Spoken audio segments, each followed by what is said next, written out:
Hello guys, I am Aisha Charlie. Please like and subscribe. আজকে আমি আমাদের ছোট নদী নামের ছড়াটা আবৃত্তি করব। আমাদের ছোট নদী লিখেছেন বিশ্বকবি রবীন্দ্রনাথ ঠাকুর।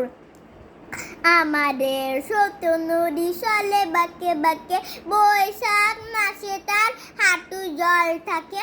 পার হয়ে যায় গরু, পার হয় গাড়ি, দুই ধার উঁচুটার ঢালুটার পারি শিক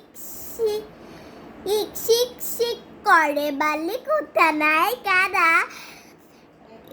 একধারে কাশবন ফুলে ফুলে সাদা, কিসিমিসি করে সেটা শালিকের ঝাঁক।